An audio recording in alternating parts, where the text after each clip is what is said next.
The fluorescent lights hummed as I watched my wife laugh at Logan's joke, the same fake laugh she perfected for client meetings. We sat 20 feet apart in the conference room, but the distance between us stretched across galaxies. "David, we need to discuss your performance," Richard said, his voice dripping with the kind of authority that came from never being told no. My father-in-law had built TechVantage from nothing, and he never let anyone forget it. I leaned back in my chair, trying to read the room. Logan sat to Richard's right, perfectly composed in his custom suit. Camilla was on the opposite side, studying her manicured nails like they held the secrets of the universe. "My performance?" I said carefully.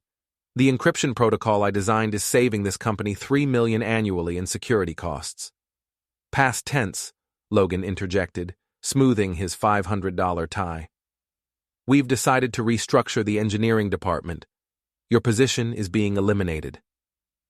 The room went silent except for that goddamn buzzing light.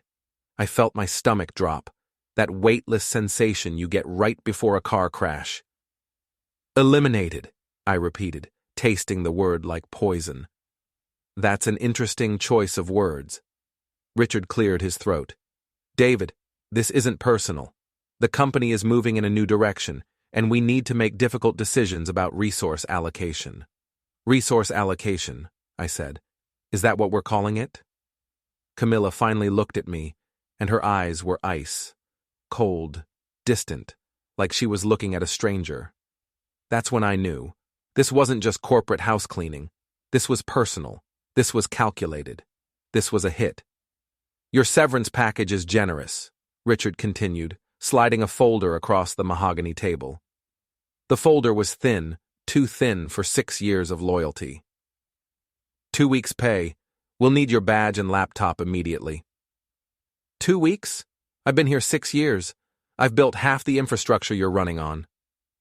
"Company policy," Logan said, and I caught it. The briefest glance between him and my wife.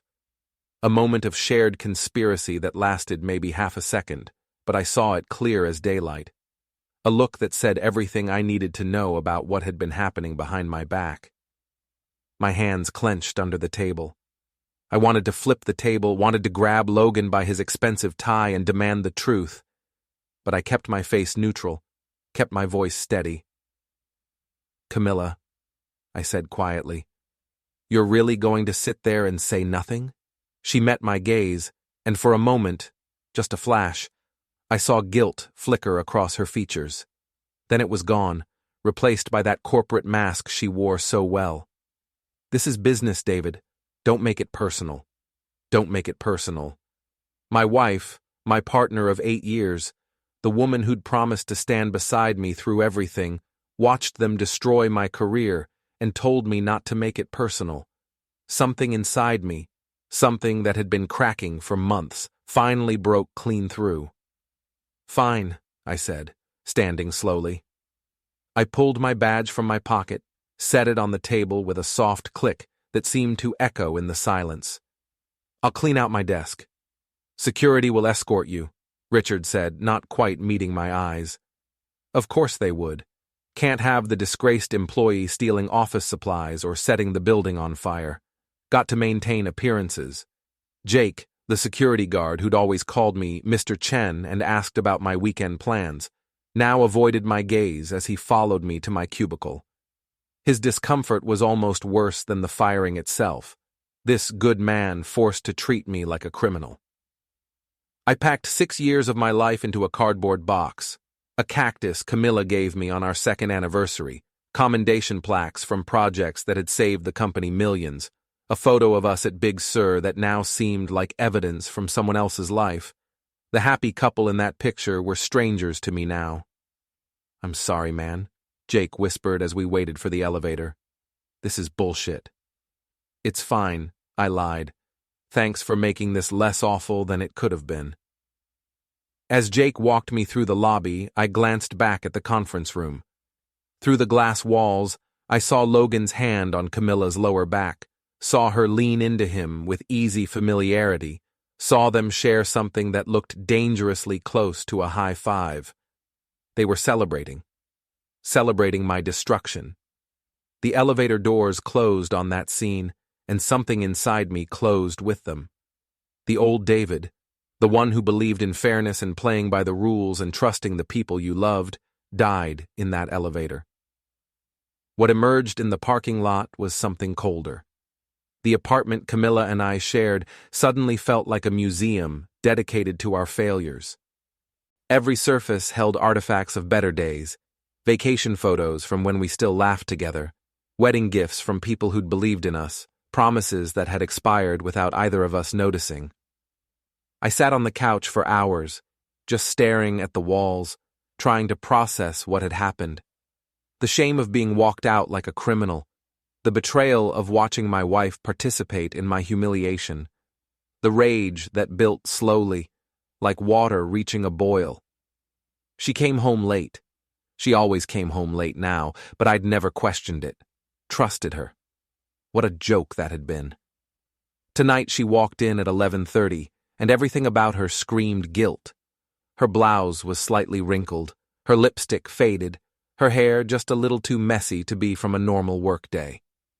"We need to talk," I said from the couch, my voice cutting through the silence. She kicked off her heels with a sigh. "I'm exhausted, David. Can this wait?" "How long?" "How long what?"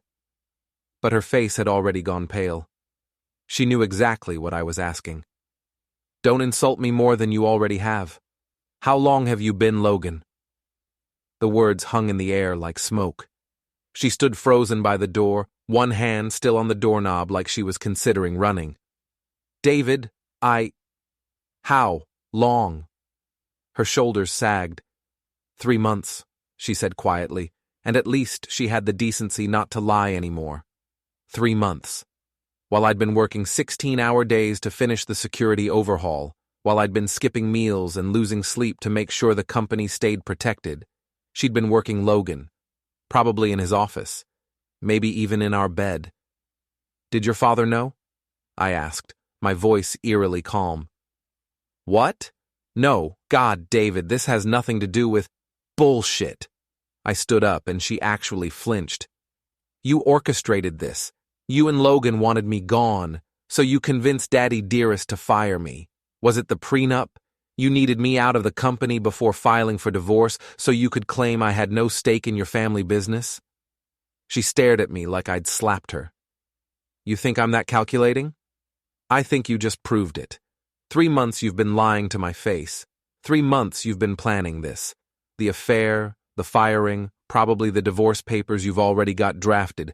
Don't stand there and act like I'm paranoid." "It wasn't like that," she said, but her voice lacked conviction. "Then tell me what it was like. Tell me how you accidentally fell on Logan's dick for 3 months. Tell me how my firing today, with you sitting right there saying nothing, was just a coincidence." We stood there in the wreckage of our marriage, the air thick with accusations and lies, and 8 years of slowly accumulated resentment. She opened her mouth to speak, closed it, tried again. "I didn't love you anymore," she finally said, and at least that was honest. "I haven't for a long time. And Logan, he made me feel—" "I don't care," I interrupted. "I don't care about your feelings or your justifications. You wanted out? Fine. You could have been honest. Could have asked for a divorce like an adult. Instead, you destroyed my career, humiliated me in front of people I respected, and you did it while another man. So no, I don't want to hear about what Logan made you feel." Tears streamed down her face now, but they didn't move me. Maybe I was broken. Maybe I'd used up all my capacity for sympathy in that elevator.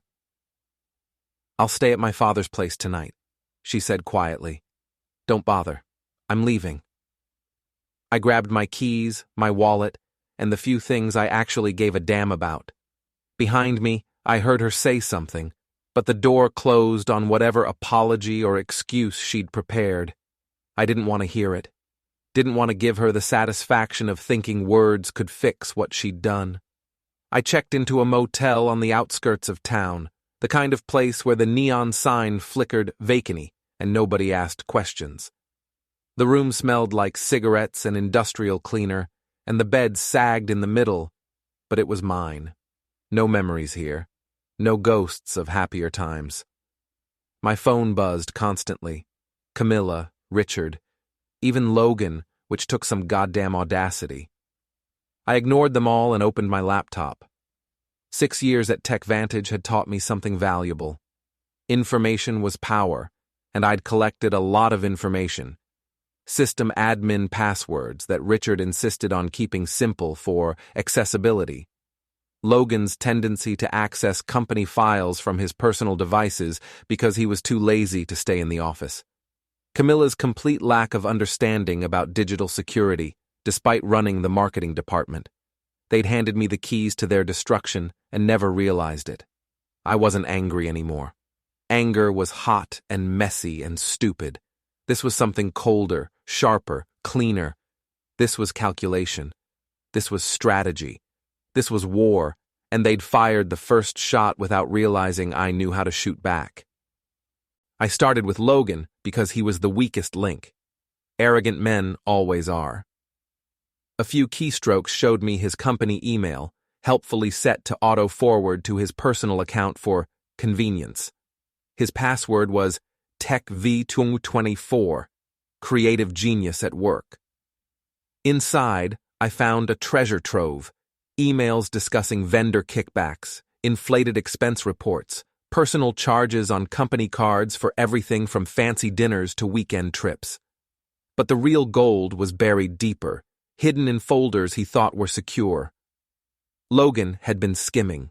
Small amounts at first, 50 here, 100 there, from discretionary budgets that nobody monitored closely. Then bigger chunks from client accounts, always covered by creative bookkeeping that Richard was too proud and too trusting to audit properly. 50,000 over 2 years, all told. Not enough to tank the company, but enough to send someone to prison if the right people found out. I copied everything to an encrypted drive, covering my tracks as I went. Every log entry, every access point, carefully obscured. I'd built these systems. I knew their vulnerabilities better than anyone. Camilla was next. Her marketing campaigns ran through third-party analytics I'd helped implement, which meant I still had back-end access. The system administrator account I'd created for maintenance purposes was still active, still hidden in the user directory where nobody thought to look. I couldn't change her work directly. Too obvious, too traceable. But I could see everything. Client data, campaign strategies, upcoming product launches, budget allocations. Every move she was planning, every strategy she was deploying, laid out before me like a battle map. I studied her patterns, her methods, her weaknesses. Marketing was about timing and perception.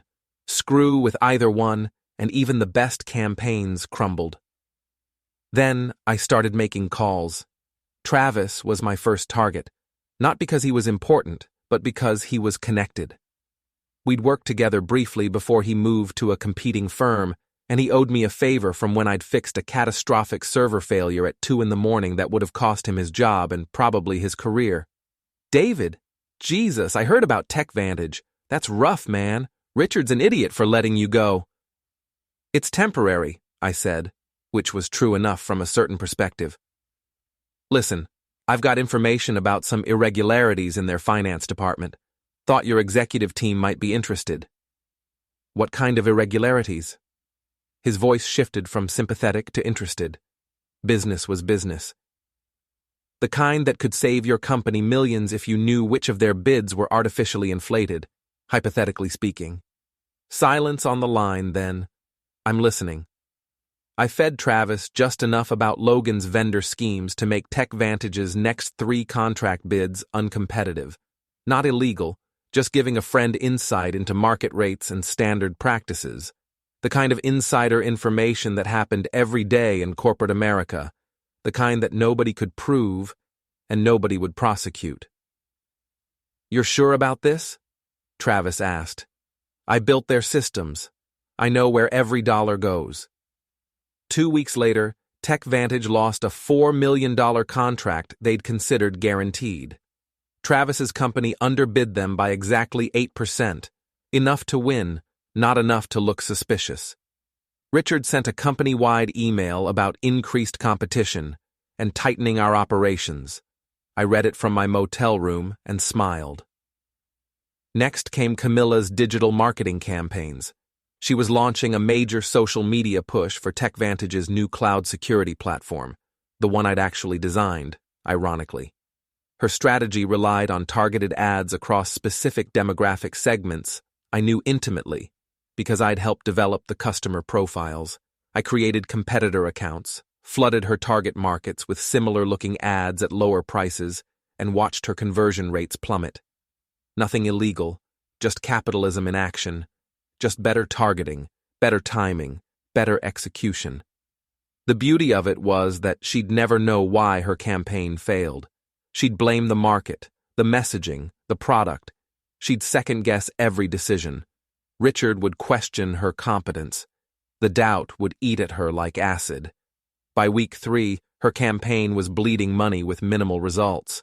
The company had burned through $200,000 in ad spend for basically nothing.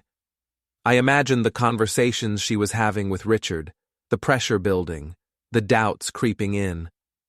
But I was just getting started. I found my new apartment on the 4th week, a small one-bedroom across town with decent Wi-Fi and no memories. The walls were beige, the carpet was brown, and everything about it was gloriously anonymous.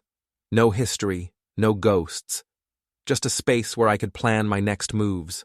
The divorce papers arrived the same day I signed the lease, delivered by a process server who looked apologetic about the whole thing.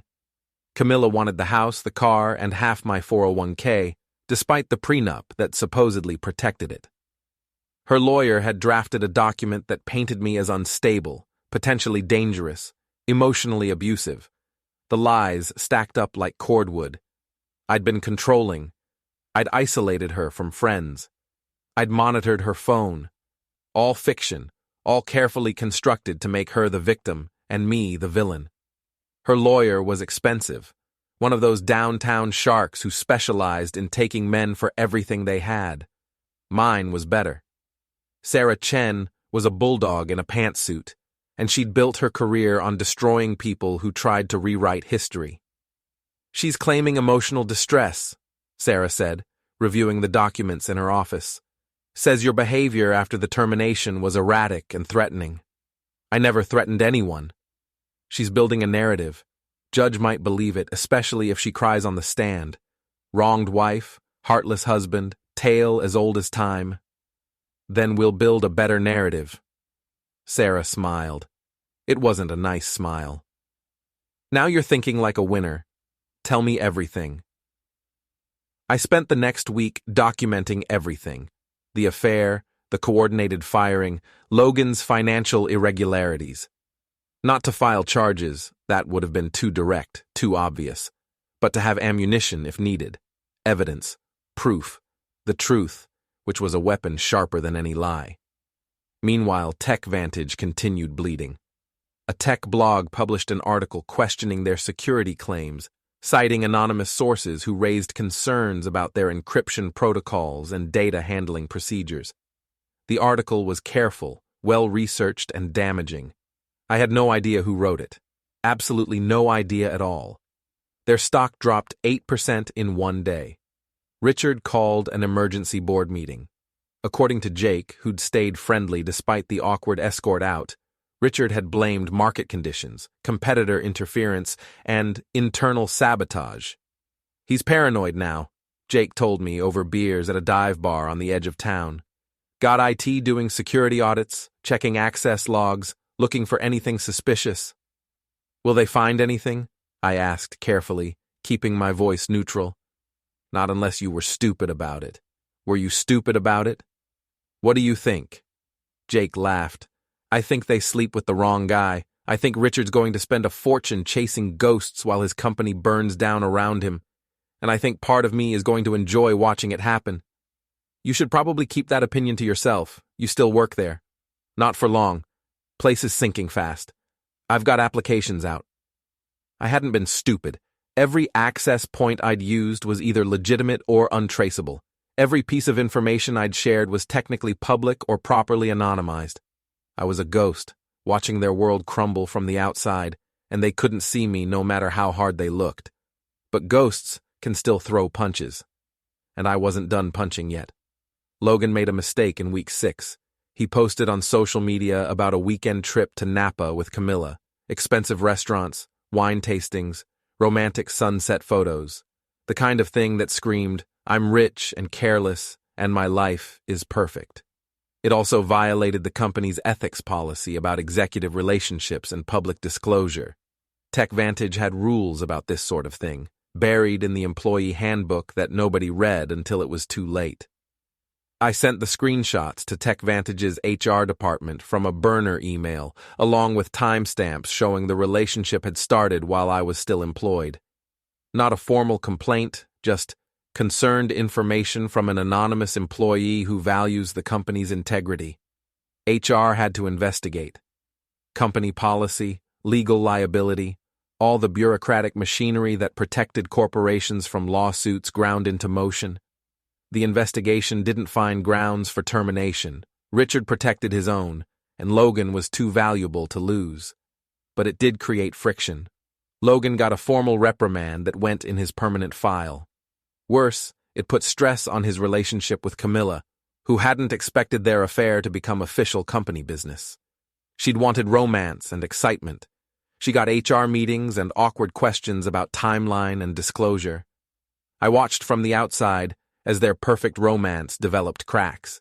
He started pulling back, worried about his reputation. She started pushing harder, needing reassurance. The dynamic shifted, and neither of them was mature enough to handle it. Then I escalated.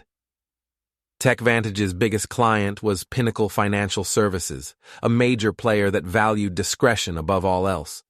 They'd hired TechVantage specifically for their supposedly robust security measures, their ironclad privacy protocols.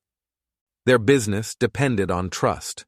So when a report surfaced suggesting TechVantage had experienced a minor data breach, nothing confirmed, just concerning indicators that warranted investigation, Pinnacle started asking very pointed questions. The breach was fiction, of course, but the indicators were real enough. Unusual access patterns I deliberately created months ago during legitimate maintenance, server logs showing late-night activity from when I'd worked overtime, minor configuration changes that could suggest someone poking around if you were paranoid enough. All things I'd done properly, with authorization, documented in tickets that had long since been archived. But viewed through a paranoid lens by a client already nervous about security, they looked suspicious as hell. Pinnacle demanded a full security audit by a third-party firm. TechVantage had to comply. Refusing would have been suicide. The audit took 6 weeks and cost them $200,000. The auditors found nothing wrong. My actual work was solid, professional, exactly what it should have been. But the process was expensive, time-consuming, and damaging to their reputation. Pinnacle renewed their contract at a significantly reduced rate with added penalty clauses for any future security concerns. They'd lost trust, and trust was expensive to rebuild. Richard's quarterly earnings call was a disaster. Revenue down, client confidence shaken, stock price dropping, no clear path forward. Analysts asked pointed questions about leadership and strategic direction. Richard blamed market conditions and increased competition. He blamed external factors and bad luck and everything except his own decisions. He never once considered that his former son-in-law might be systematically destroying everything he'd built. Why would he? I was just a fired employee, powerless, irrelevant. That was his first mistake. His second was yet to come. I ran into Camilla at a coffee shop downtown. Not planned, not intentional, just the kind of bad luck that happens in a city that's not quite big enough to avoid your past forever. "David," she said, and her voice cracked on my name like thin ice. I nodded, ordered my coffee, tried to leave, but she caught my arm, her fingers cold against my skin. "Please," she said, "can we talk? Just 5 minutes." Against my better judgment, against every instinct telling me to walk away, I sat down at a corner table. She looked tired, dark circles under her eyes that concealer couldn't quite hide. her usually perfect hair pulled back in a messy ponytail, stress written across her features. "What's happening?" she asked quietly, leaning forward like we were sharing secrets. "Divorce." I thought that was clear. Not that. The company. Everything's falling apart, David. Clients are leaving, revenue's dropping, Richard's talking about layoffs, and I can't help but think— She stopped, studying my face. "Think what?" "That you're sabotaging us." I sipped my coffee, letting the silence stretch. "Why would I do that?" "Because we hurt you. Because you want revenge." "That's a pretty serious accusation. You have any proof?" She stared at me, and I saw the moment she realized she didn't. Everything I'd done was untraceable, deniable, legal. I was smoke. "The timing is suspicious," she said, but her voice lacked conviction. "Everything started falling apart right after you were fired. Maybe I was holding things together more than Richard realized. Maybe my encryption work and security protocols were actually important. Maybe firing your best engineer was a stupid decision that had natural consequences." "David!" "Or maybe," I continued, my voice dropping lower, "the universe just has a sense of irony. Maybe karma's real, and maybe you're finally experiencing consequences for your actions. Did you consider that?" She blinked rapidly, fighting tears. "Why are you being like this?" "Like what? Honest? You don't get to play victim here, Camilla. You don't get to sleep with my coworker, participate in my firing, try to screw me in divorce court, and then act wounded when I'm not falling over myself to be nice to you. We never meant for— "Save it," I interrupted, my patience finally snapping. "You meant exactly what happened. You and Logan wanted me gone, wanted me humiliated, wanted me destroyed so you could be together without complications. You wanted Daddy's approval for your new relationship. Congratulations, you got everything you wanted. How's it working out?" She stood up, knocking her chair back. Other customers looked over, but I didn't care anymore. "You're destroying everything," she said, her voice shaking with anger or fear or both. "No," I said calmly, meeting her eyes. "You destroyed everything. You destroyed our marriage. You destroyed my career. You destroyed my trust and my peace and my life. I'm just making sure you can't rebuild your perfect little world on my corpse. I'm making sure you feel what I felt." "This isn't you," she said desperately. "The man I married wouldn't— The man you married died in that boardroom. What's left is something else. Something you created." She grabbed her purse, nearly running for the door.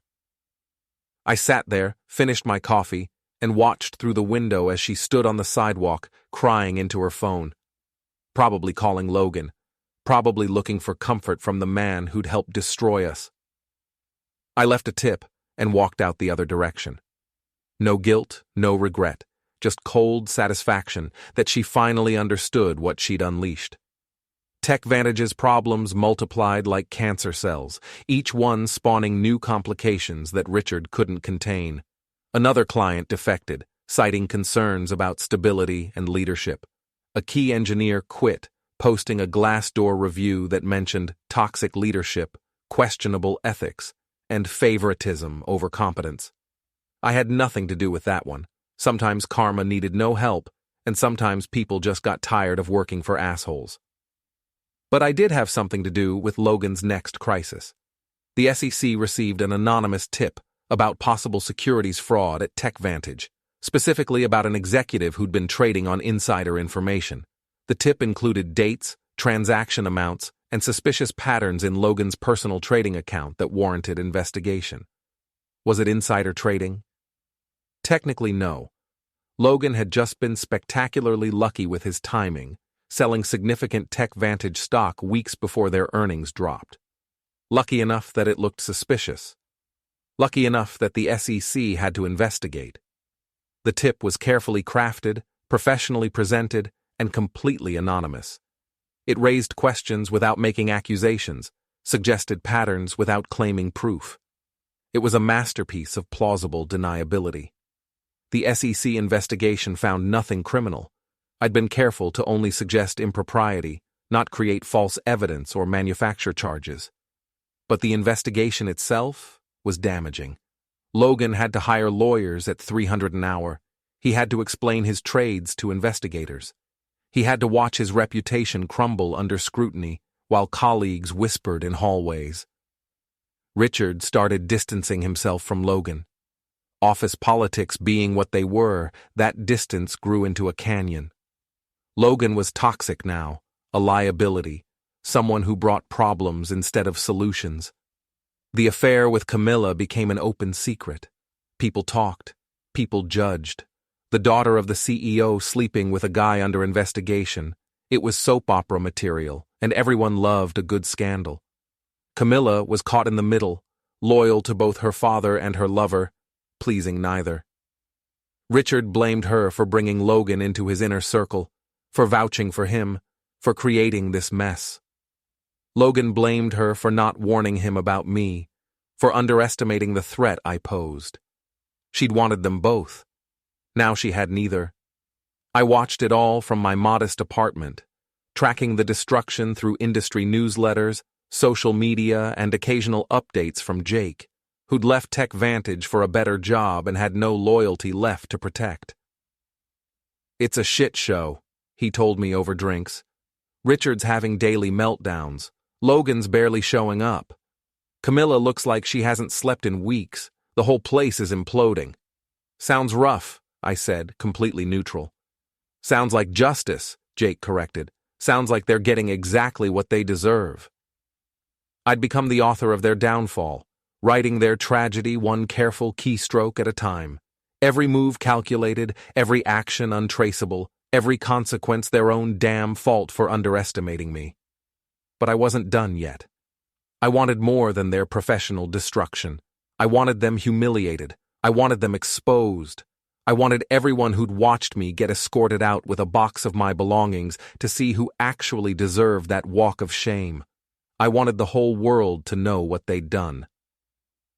Tech Vantage's annual investor gala was scheduled for mid-November, a lavish affair designed to reassure shareholders that everything was fine, that the ship was steady, that their investments were safe. Richard had already sunk $200,000 into the event before the recent troubles, and canceling would have looked like panic. So the show went on. The band was booked. The venue was reserved. The champagne was ordered. Richard would smile and lie and pretend his company wasn't bleeding out. I wasn't invited, obviously, but I knew the venue. The Millennium Tower Ballroom, all crystal chandeliers and marble floors, and the kind of opulence that rich people thought made them look successful. And I knew their security was primarily theater. Rich people liked feeling exclusive, not actually being secure. I showed up in a decent suit I'd rented, walked in with a group of investors I didn't know, and nobody questioned my presence. That was the beautiful thing about confidence. Act like you belong, and people assume you do. The room glittered with false optimism. Richard worked the crowd with desperate energy, shaking hands and making promises he couldn't keep. Camilla played hostess, her smile brittle as glass, greeting people who probably knew about her affair. Logan stood near the bar, drinking too much, his confidence eroded by weeks of scrutiny and investigation. I grabbed champagne and watched from the shadows. Waited, planned my moment. The speeches started at 8. Richard took the podium, launching into reassurances about Tech Vantage's strong fundamentals and future prospects. The crowd applauded politely, but I saw the skepticism in their faces, heard the doubt in their scattered clapping. Then Logan stepped up for the finance report, and I moved. "Excuse me," I said loudly, standing in the middle of the crowd. "I have a question." Heads turned, conversations died. Logan squinted into the lights, trying to see who'd spoken. "Could you explain the $3 million in discretionary funds that went unaccounted for in Q2? I asked, my voice carrying across the silent ballroom. Logan's face went white, then red. "I'm sorry. Who are you?" "Former employee. The one who actually built the security systems you've been selling. The one who knows where all the money goes. And I'm curious about those discretionary funds. Specifically, I'm curious about the vendor payments that went to companies with no online presence, no business licenses, no existence beyond bank accounts in the Cayman Islands. This is ridiculous, Logan stammered, but his voice cracked. Security? Remove this man. But I kept talking, louder now. Shell companies, really. The kind you use when you're embezzling, the kind that leave just enough paper trail to prove fraud, but not enough to identify where the money actually went. The room erupted. Investors were shouting questions. Board members were looking at Richard with horror. Security was moving toward me, but slowly, like they weren't sure they should stop me. I have documentation, I said, pulling papers from my jacket and holding them up. Expense reports, bank transfers, emails discussing the scheme. Would the investors like to see them? Would the board like copies? Get him out, Richard bellowed, his face purple with rage. Security grabbed my arms, but investors were surrounding us now, demanding answers, demanding to see the documents. I let the papers fall, let them scatter across the floor like bombs going off. It's all there, I called out as they dragged me toward the exit. The truth you all deserve to know before you invested another dollar in this corrupt company. As they hauled me through the doors, I caught Logan's eye and smiled. His career was over. His reputation was destroyed. And everyone knew it was because of his own greed, his own arrogance, his own belief that he was untouchable. Outside, they threw me onto the sidewalk. I stood up, brushed off my rented suit, and walked away. Behind me, I heard sirens. Someone had called the police. Someone else had probably called their lawyer. The gala was over, and so was TechVantage. The next morning, my accusations were everywhere. Local news, tech blogs, industry forums, even national business coverage. I'd sent the documentation to several journalists before the gala, embargoed until midnight. When the scandal broke publicly with my dramatic accusation, they'd released everything. Logan was fired within 24 hours. No severance, no references, no gentle corporate goodbye. Just a security escort out the door with a box of his belongings, just like me. Karma was a beautiful thing. Richard claimed ignorance, said Logan had acted alone, promised full cooperation with investigators. But nobody believed him. The board demanded his resignation. Shareholders filed lawsuits. Federal investigators opened formal inquiries into the company's financial practices. TechVantage's stock dropped 40% in 3 days. Clients fled. Partners terminated contracts. The company that Richard had spent 20 years building was collapsing in spectacular fashion. And Camilla was caught in the middle of it all. Her father blamed her for bringing Logan into his inner circle, for not vetting him properly, for letting her personal life destroy his professional legacy. Logan blamed her for not warning him about me, for underestimating the threat, for getting him into this mess. She lost both of them in less than a week. Richard stopped taking her calls. Logan lawyered up and cut all contact. The men she'd chosen over me had abandoned her the moment things got difficult. My lawyer called. The divorce just got a lot easier, Sarah said, and I could hear the satisfaction in her voice. She's not in a position to fight anymore. Her lawyer's recommending she take the original settlement offer and move on. What's the offer? She gets nothing except her personal belongings and her own debts. Clean break, no alimony, no shared assets, no ongoing financial connection. She'll take it? She doesn't have a choice. Fighting would cost money she doesn't have and expose more dirt she doesn't want public. You win, David. Complete victory. 3 weeks later, the divorce was final. Camilla got nothing except her clothes, her car, and the shame of being associated with TechVantage's collapse. Richard's company was in bankruptcy proceedings. Logan was under investigation by both the SEC and the FBI, facing possible criminal charges. I started a consulting business, leveraging my expertise and the reputation I'd built as the whistleblower who'd exposed corruption. Ironic that I was now more successful than I'd ever been at TechVantage. Companies wanted the guy who'd taken down a corrupt organization. They wanted the security expert who couldn't be bought or intimidated. My phone rang constantly with job offers and consulting requests. I picked and chose, charged premium rates, built a client list that would have made my old self jealous. One evening, about 2 months after the gala, I saw Camilla at a grocery store. She was alone, her cart half full of cheap wine and frozen dinners. She looked smaller somehow, diminished, like life had compressed her into something less than she'd been. She saw me and froze in the frozen food aisle. Her hand trembled on the cart handle. "David," she said, her voice barely above a whisper. "Camilla." We stood there, two people who'd once promised forever, now strangers surveying the wreckage between us.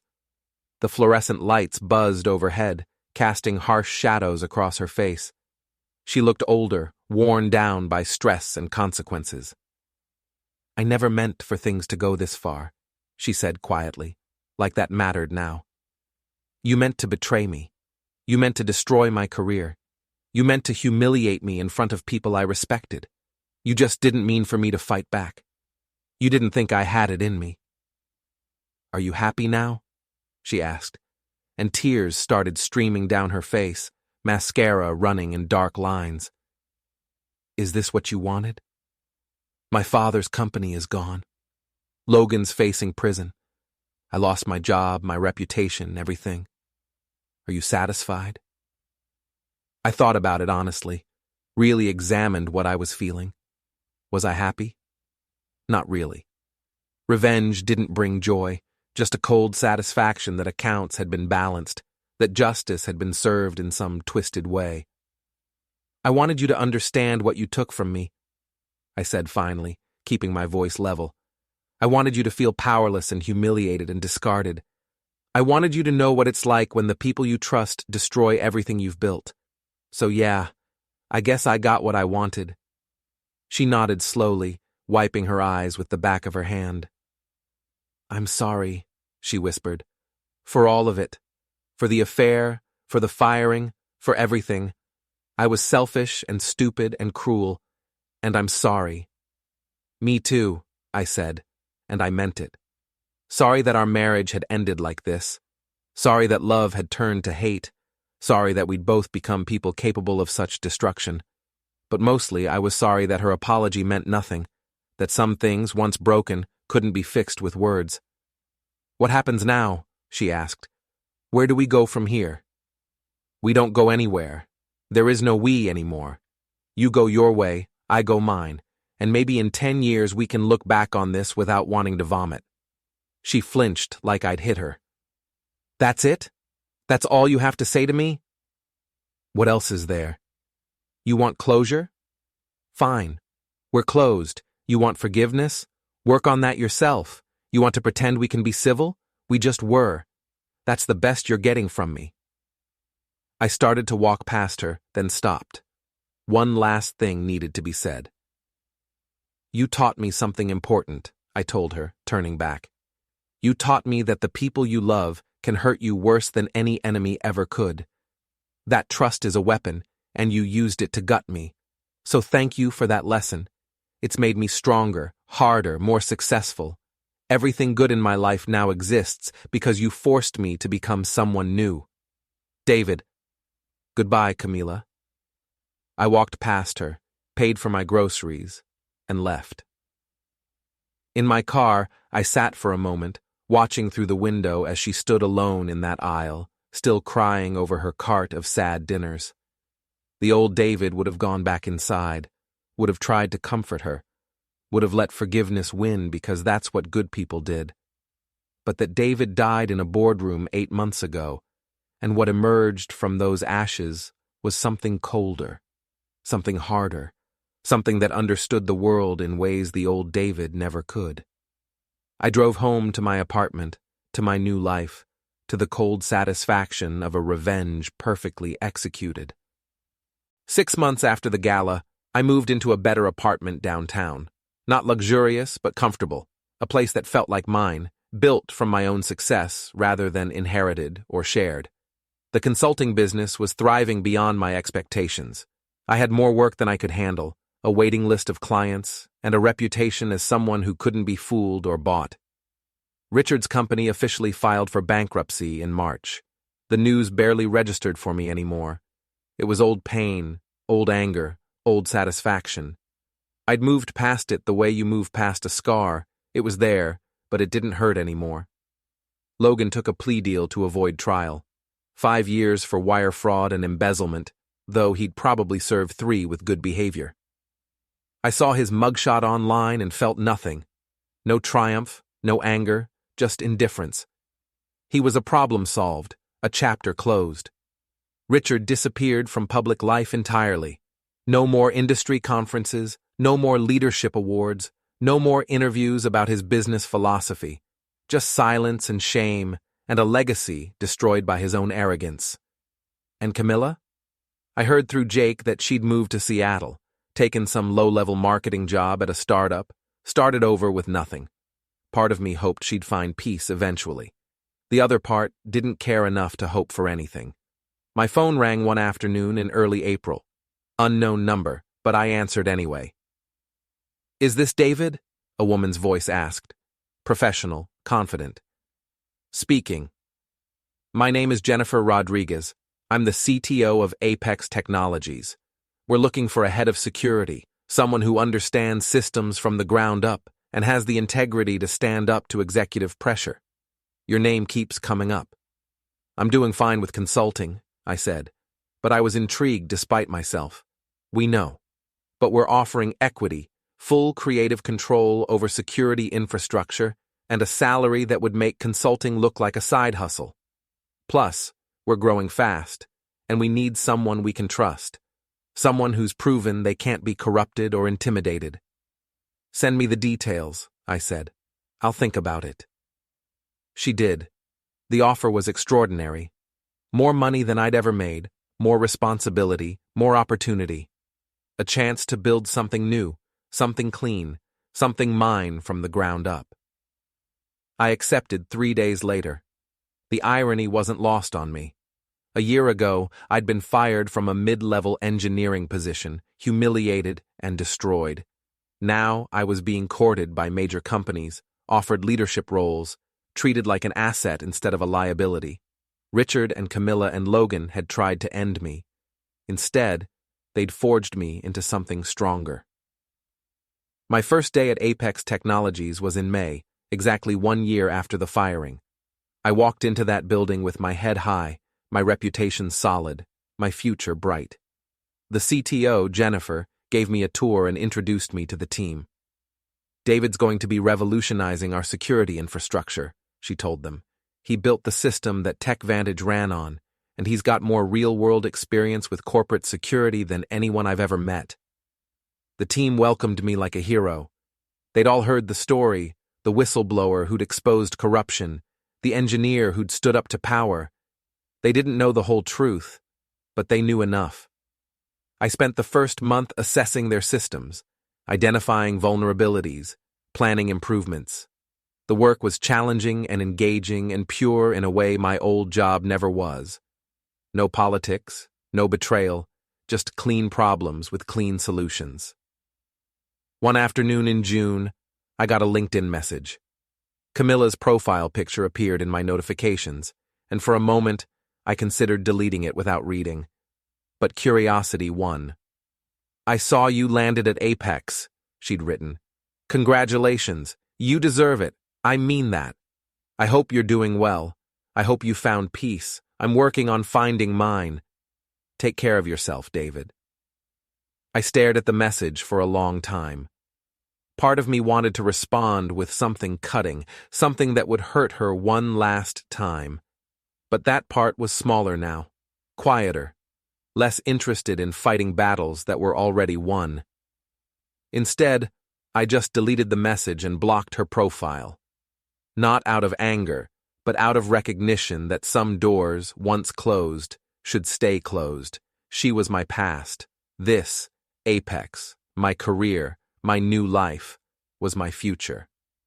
3 months into my job at Apex, I received an email from a journalist named Patricia Kane. She was writing a long-form piece about corporate whistleblowers, and wanted to interview me about the TechVantage situation. I'm not interested in being a public figure, I told her when she called. I understand, Patricia said. But your story is important. It's about accountability, about what happens when leadership fails, about how one person can make a difference. People need to hear it. People need to move on, including me. Did you know Logan's appeal was denied? He's serving the full 5 years, and there's talk of additional charges related to tax evasion. I didn't know that. Didn't care much either, but it was interesting information. Did you know Camilla's been subpoenaed to testify in the shareholder lawsuit against Richard?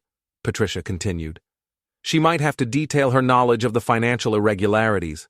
Could be career-ending if she knew and didn't report it. That got my attention. She didn't know about Logan's embezzling. She's many things, but she wasn't part of that. Are you sure? Because the prosecution seems to think otherwise. They've got emails suggesting she approved budgets that funded his shell companies. I felt something unexpected. Concern. Camilla had betrayed me, destroyed my career, hurt me in ways that still stung.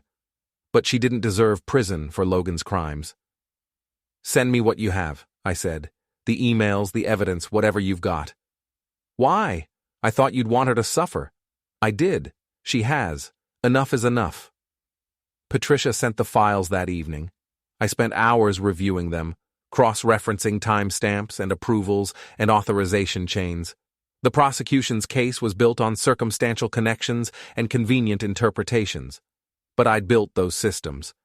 I knew how the approvals actually worked, and I could prove Camilla had signed off on budgets without detailed line-item visibility, standard practice for executives who trusted their finance department. I called Patricia back. The prosecution's theory is wrong. Camilla approved budgets, but she didn't have visibility into vendor details. That was Logan's domain. The system literally didn't show executives the information they're claiming she knew. Can you prove that? I can provide expert testimony about how the system worked. I can show exactly what information was visible at each approval level.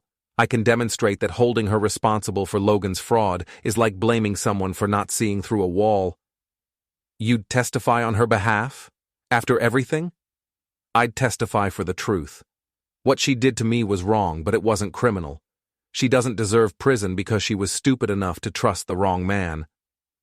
Patricia was quiet for a moment. That's unexpectedly principled of you. Maybe I'm tired of revenge. Maybe I just want this whole thing to be over. I contacted Camilla's lawyer and offered my testimony. He was suspicious at first. Why would her ex-husband want to help her? But when I explained what I could prove about the system architecture and approval workflows, he understood the value. The deposition happened in August, in a downtown law office that smelled like old books and expensive coffee. Camilla was there with her lawyer. She looked thinner, more worn than when I'd seen her at the grocery store. She didn't meet my eyes as I was sworn in. I testified for 3 hours, explaining in technical detail how TechVantage's approval systems worked, what information was visible at each level, why it was impossible for Camilla to have known about Logan's specific vendor arrangements. I brought documentation, system diagrams, authorization logs. The prosecution tried to shake my testimony, but they couldn't. I'd built the system.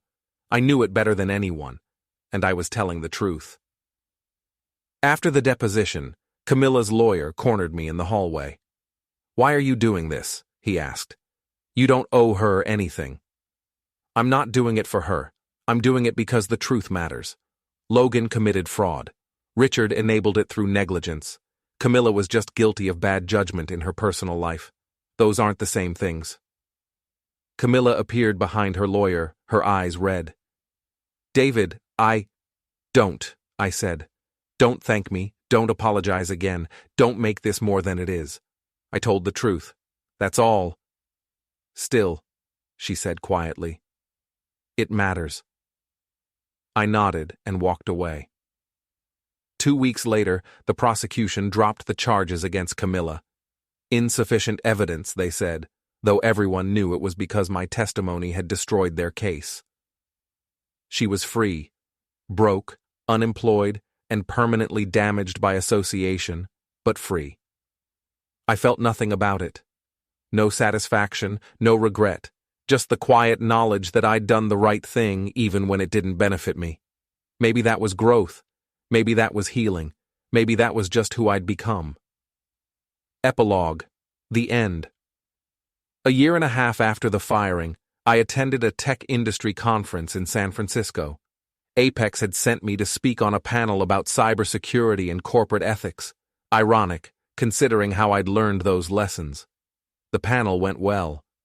Afterward, people approached me with questions, with job offers, with requests for consulting. I'd become someone respected in the industry, someone whose name carried weight. As I left the convention center, I saw Richard across the street.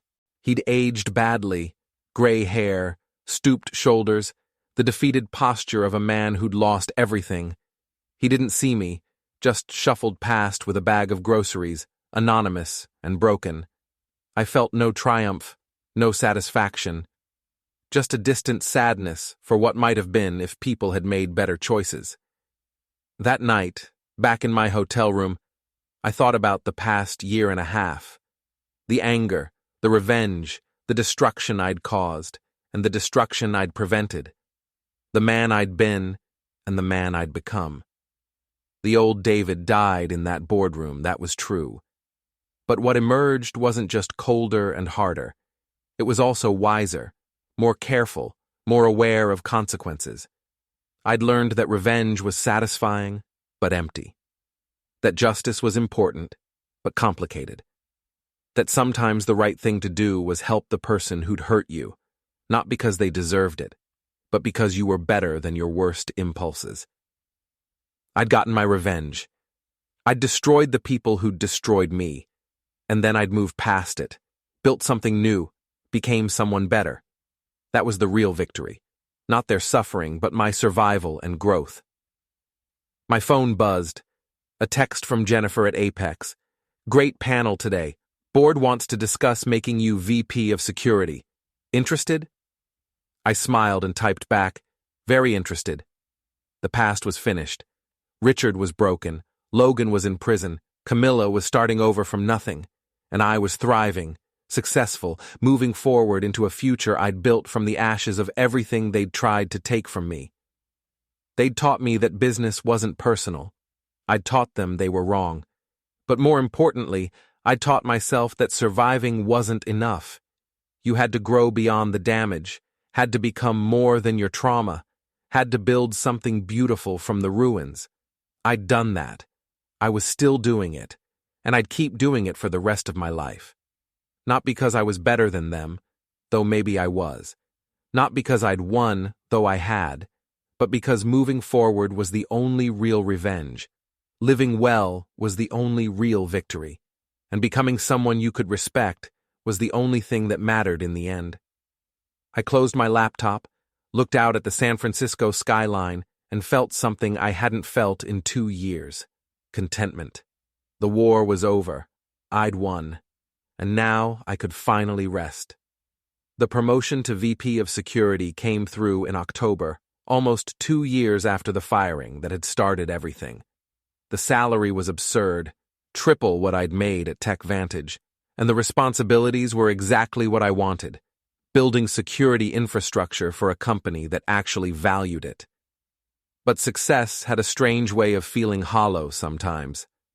I was having drinks with Jake one evening at our usual spot when he dropped the bombshell. "Did you hear about Richard?" he asked, swirling his bourbon. "What about him?" "Heart attack, last week. He's in the hospital, not looking good." I set down my glass. "Is he going to make it?" "Doctors say maybe, but even if he does, the damage is pretty severe. He'll never be the same." I should have felt something, satisfaction, vindication, closure. Instead, I just felt tired. "Does Camilla know?" "She flew in from Seattle. Been at the hospital every day from what I heard. Just her, though. No other family showed up. Guy burned every bridge he had." That night, I lay awake thinking about Richard, the arrogant CEO who'd fired me without a second thought, who'd built an empire on ego and nepotism, who'd lost everything because he couldn't see past his own pride. Against every logical impulse, I felt something like pity. 3 days later, I found myself at the hospital. I told myself I was just checking in, just seeing if there was anything that needed to be said. But really, I didn't know why I was there. Camilla was in the waiting room, her head in her hands. She looked up when I approached, and her expression cycled through surprise, confusion, and something that might have been gratitude. "David, what are you doing here?" "I heard about Richard. How is he?" "Stable, but weak. They don't think he'll recover fully. Brain damage from oxygen deprivation." She laughed bitterly. "He spent his whole life being the smartest guy in every room, and now he can barely remember his own name." I sat down next to her, maintaining a respectful distance. "I'm sorry." "Are you?" "Because you have every right not to be. We destroyed you, and now we're destroyed. That's justice, right?" "That's just sad," I said quietly. "All of this, everything that happened, it's just sad. Nobody won. We all just lost different things." She wiped her eyes. "He keeps asking for Logan. Doesn't remember that Logan's in prison. Doesn't remember any of it. Just keeps saying he needs to talk to Logan about the quarterly reports." "Does he remember you?" "Sometimes. Other times he thinks I'm my mother. She died 10 years ago, but he'll have whole conversations with her, with me sitting right there." She broke down then, sobbing into her hands. "I'm so tired, David. I'm so tired of everything being broken." I put my hand on her shoulder, just comfort, nothing more. "You should go home, get some sleep. The hospital will call if anything changes." "I can't leave him. He has nobody else. He has doctors and nurses. You need rest. When's the last time you actually slept?" "I don't know. Tuesday, maybe?" I made a decision that the old David would never have made. "Come on. I'll drive you to wherever you're staying. You can shower, sleep for a few hours, come back refreshed." She looked at me with red, exhausted eyes. "Why are you being nice to me?" "Because somebody should be, and because I'm tired of being angry." I drove her to a cheap motel near the hospital, the kind of place that rented by the hour and didn't ask questions. Her room was depressing, filled with fast food wrappers and empty coffee cups. "Jesus, Camilla," I said, looking around.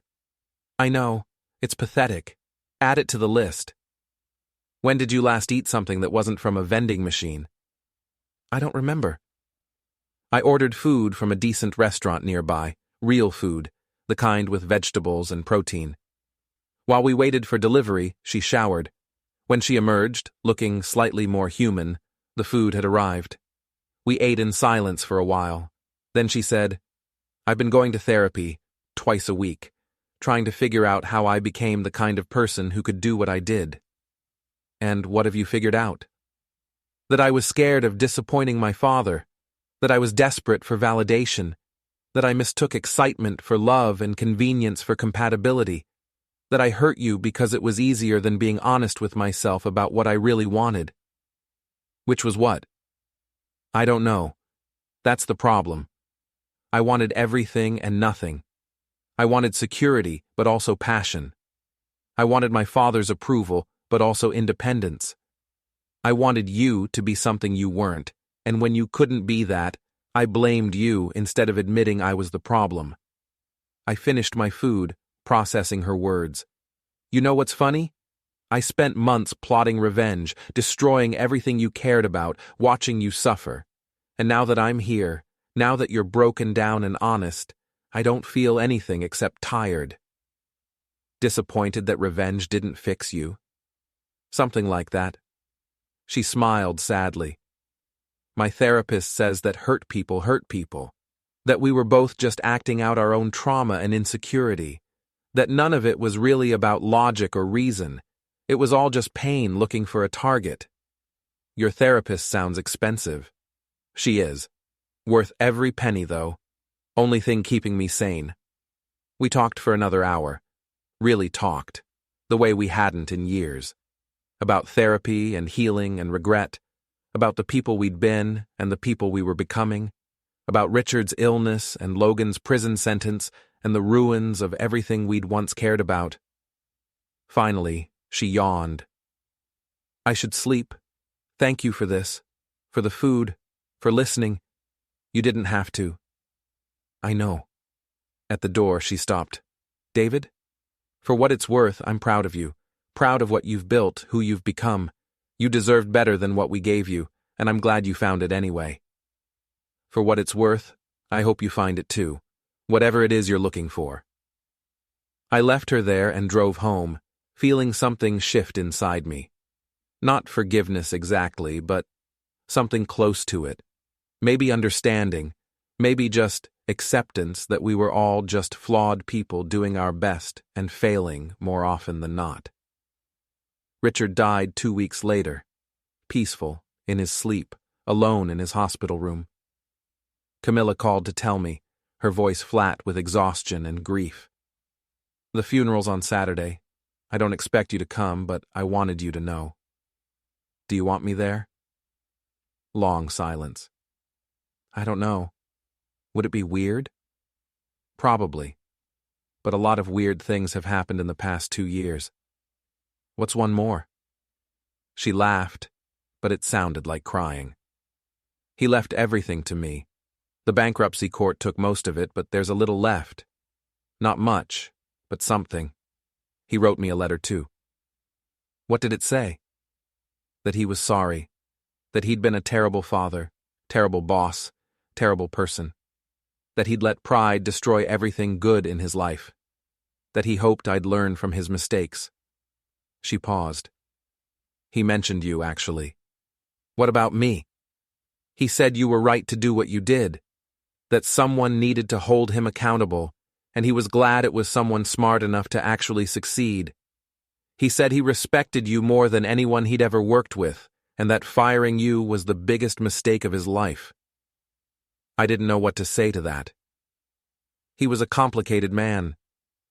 He was an asshole, but he was my asshole, and now he's gone. The funeral was small, just Camilla, a handful of former employees who'd stayed loyal, a lawyer handling the estate, and me. No Logan, obviously. No board members or business partners or anyone from Richard's supposed empire. Just the wreckage of a life lived badly. The service was brief and impersonal. Camilla gave a short eulogy about her father's better qualities, his work ethic, his vision, his belief in building something meaningful. She didn't mention the corruption or the fraud or the bankruptcy, just the dream he'd had before it all went wrong. Afterward, at the cemetery, she stood by the grave while everyone else drifted away. I waited nearby, not sure if I should stay or go. You can come closer, she said. I won't bite. I walked over and stood next to her. How are you holding up? I'm okay. Sad, but okay. Mostly I'm just relieved it's over. The hospital visits, the uncertainty, the watching him forget everything he was. At least now he's at peace. What happens next for you? I don't know. Go back to Seattle, I guess. Keep working my mediocre job. Keep going to therapy. Keep trying to figure out who I am when I'm not defined by my father or my husband or my mistakes. That's not nothing. That's actually pretty brave. You think so? Yeah. Most people never do the work. They just keep making the same mistakes over and over. You're at least trying to be better. She looked at me then, really looked at me. Did we ever have a chance? If we'd both been different people, better people, could we have made it work? I don't know. Maybe. But we weren't different people and we didn't make it work. That's just reality. Do you ever wonder what would have happened if I'd been honest with you from the start? If I'd told you I was unhappy instead of having an affair? Sometimes. But you can't build a life on what if. You can only deal with what is. She nodded slowly. I need to ask you something and I need you to be honest. Okay. Do you hate me? I thought about it carefully. Did I hate her? There was a time I would have said yes without hesitation. But now? No, I said finally. I don't hate you. I don't trust you, and I don't particularly want you in my life. But I don't hate you. Hate takes too much energy, and I've got better things to do with mine. That's fair. She smiled sadly. I'm going to go now. Back to the hotel, then back to Seattle. Try to start over, for real this time. Good luck with that. David? Thank you. For testifying for me, for being at the hospital, for coming today. You didn't have to do any of it, and it meant more than you know. Take care of yourself, Camila. You too. She walked away, and I watched her go. This time it felt final. Not angry or bitter, just finished. The story of us was over, and we'd both survived it. That was something.